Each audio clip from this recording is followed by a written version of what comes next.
welcome back to the Isle of Man after what's been a most amazing journey, has it not? Whirlwind journey, I think is the best word to describe it. But I've never done anything quite like that before, and I probably will never again. But it's fantastic. How do you get involved in this in the first place? Well, you have to be a certain kind of egotistical mentalist. You apply to be on The Apprentice. You just go on the website, type your details in. You send a stupid picture of yourself in and say why you should be on it.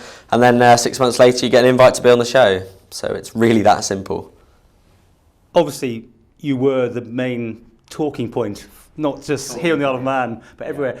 Did you know that at the time, that what you were doing? Not when it was filmed. And then the beauty of something like The X Factor is that after 1 week, when you realise what people's perception of you is, you can change it week on week. With The Apprentice, because it's all in one go, you just yourself, and you don't have a clue until it's broadcast actually what people's reaction is going to be. Was that really you?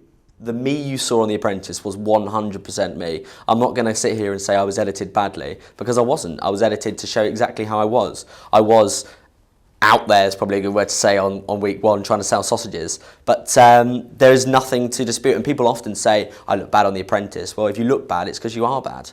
Well, I mean, there's 16 people in the first week, and the editors have only got time to get so many characters underway. I mean, you by far the next day's talking point, weren't you? Was that your ambition at the time to do that? I think, as Heat magazine said, everyone's talking about Stuart Baggs, the brand, riding a sausage, as I recall the opening page. But I never planned to be a national talking point. I planned to win the whole show, as you saw panning out. I got quite far.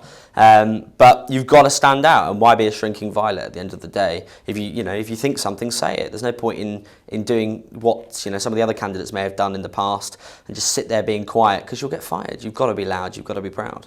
And all these sayings you come up with, did you just come out of your head, or did you sat down for months thinking them out? I can assure you that if I had planned anything before I went in the pressure of that boardroom, you forget everything. I promise you, you're lucky to remember Lord Sugar's name. It is so high pressure.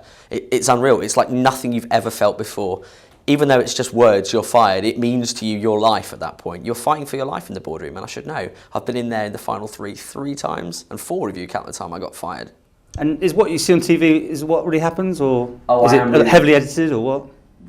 The show, I mean, it's edited because it's a TV show, and you've got to fit in a day's worth of action into an hour. But is it edited unfairly? Not at all. I am that much of a cock in real life. Well, I mean, the press were having a field day, weren't they? Yeah. I mean, they dug into your past. All your friends were rung up, interviewed. Yeah. What was that like? Well, it's not nice having your friends, your girlfriend contacted. Not that I can't handle the media, but it's when they start dragging sort of your grandma into it. People that just, should not be involved. If I make a decision to go on a television show, I'm making the decision, as the people watching this will know, they'll either be hitting the TV screen going, what an idiot, or they'll be saying, well done. I hope they're saying well done. But that's a choice that I've made. It's not a choice that my friends have made. It's not a choice that the rest of my family's made. So it's highly unfair, although sadly, sign of the times that, if you are in national attention, people start digging. Not the first brand to be making the telly. Of course, your dad appeared on a show on ITV with Mr. Clunes. He did, yes. Notice my smile there. I used to have a Porsche 911 Turbo. What colour? Yellow. Okay. And I'm in between cars a bit at the moment, so I'm thinking what I'm going to replace it with. I've been a bit busy for work this. Think you're getting something in the yellow line? Yes. Maybe a yellow Ferrari, maybe next. A yellow Ferrari? Got to spend your money on something. I guess so, yeah, clearly. You felt like regular Joe back on the mainland and came here and sort of suddenly it all blossomed for Absolutely. You. Yeah. Yeah. I mean, we wouldn't have got where we are today by paying UK tax rates. I mean, we actually feel quite happy paying the government over here tax, because you feel as though you're contributing to the island. Right, that's interesting, yeah. And they're not being greedy. It's just a good place to live. Freedom really just sums it up for me.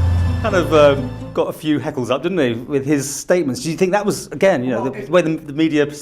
Come on, it can't be as bad as saying that a Manx cat's got chronic back problems. I mean, or a chief minister's electrical shop. Yeah, but you know what your dad said. Hey, for sure. And I was there. I know what actually happened, and my dad didn't realise he was being filmed. There's no excuse though, because I think when you're in front of a camera, as now, you don't say certain things. I'm not going to get told you I robbed a petrol station last year.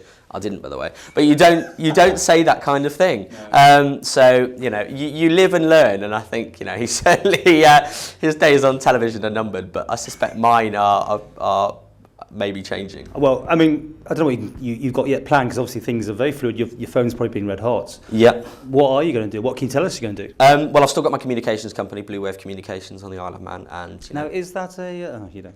fully licensed. Right, let's put this issue to bed once and for all. It holds a licence under the Telecommunications Act on the Isle of Man.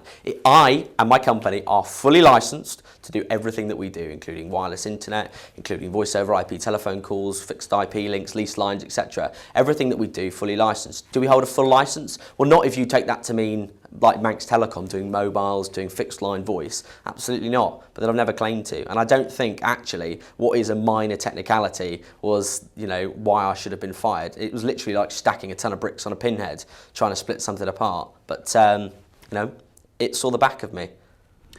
Loads more to talk about. Stay tuned. Another episode coming up.